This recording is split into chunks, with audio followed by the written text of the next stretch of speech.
Green chemistry is not politics. Green chemistry is not a public relations ploy. Green chemistry is not a pipe dream.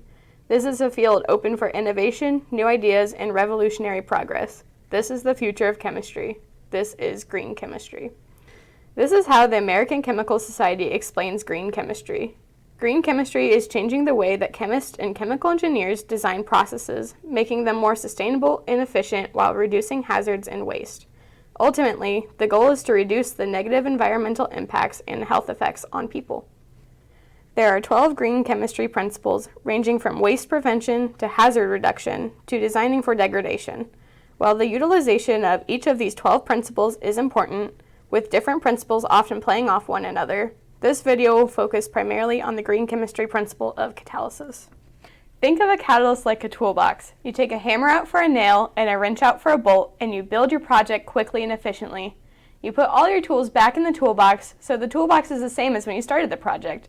It did change during the project, but ultimately went back to the same toolbox you started with. This is how a catalyst works. A catalyst jumpstarts the reaction and has chemical changes during the reaction, but ultimately goes back to the same chemical it started as. This allows you to reuse the catalyst over and over during this reaction and multiple other reactions. You may have been able to do the project without the tools, but it would have been much more time and energy intensive. A catalyst, like the tools, helps the reaction to move along more efficiently and can be reused. But why are catalysts considered green chemistry? An important concept in green chemistry is that of atom economy, which is actually design principle number 2. Atom economy represents the conversion efficiency by taking into account all of the atoms that end up in the desired product versus all of the atoms that were put into the system as reactants. In other words, atom economy is the mass of the desired product divided by the mass of all of the reactants put into the system. Atom economy leads into the idea of reducing waste. Catalysts help control the reaction at the molecular level, guiding molecules to react in certain ways. This idea is known as selectivity because the molecules take a selective route to the product it's going to make. This helps reduce the amount of undesired products that you make, therefore reducing the amount of waste in the system. Recalling that atom economy is the mass of your desired product divided by the mass of all of the reactants you put into the system, we can calculate the atom economy for this top reaction. Doing so, we find that the atom economy is 81%.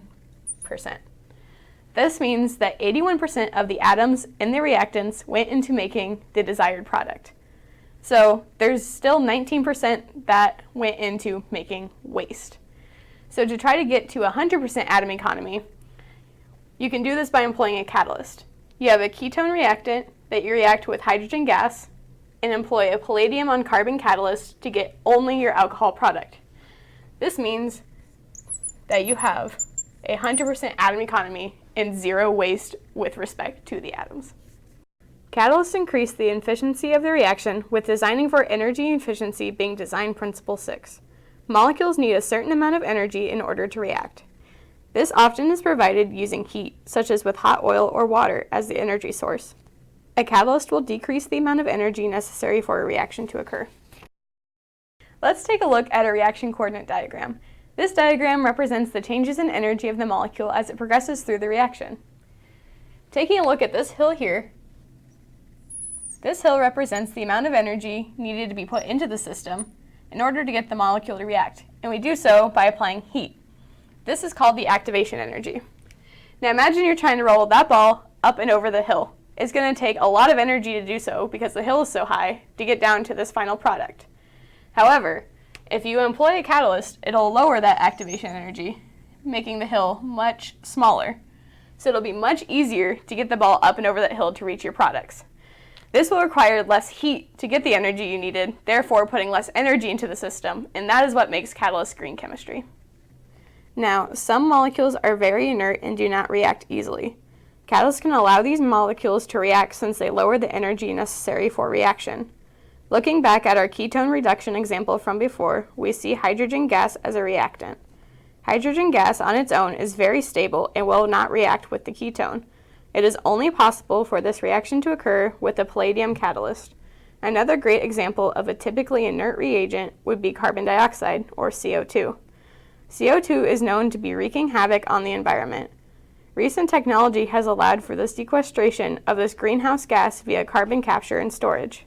This captured CO2 can be used as a reactant when a catalyst is utilized, therefore taking a waste material and utilizing it for something beneficial, such as the production of various commodity chemicals, including solvents or polymers, as well as using the captured CO2 for energy. Howdy, I am Ashley Braxma from Rose-Hulman Institute of Technology, where I am pursuing a double major in chemical engineering and chemistry. This summer, the National Science Foundation is sponsoring me to work in the laboratory of Dr. Oleg Ozerov at Texas A&M University. The Ozerov group works with organometallic complexes, including pincer complexes. You can think of pincer complexes and their structures to being similar to that of a crab. In the pincer complex, you have a molecule with its two arms holding a metal center, similar to that of a crab holding a fish with its two pincers. Pincer complexes can often be used as catalysts, and these catalysts are extremely robust even at high temperatures.